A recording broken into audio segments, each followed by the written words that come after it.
film. It's just static frames with darkness in between.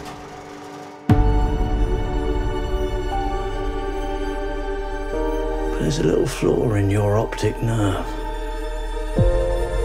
So if I run the film at 24 frames per second, it creates an illusion of motion,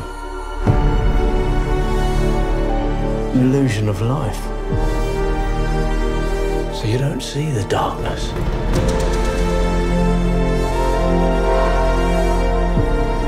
Out there, I just see a beam of light.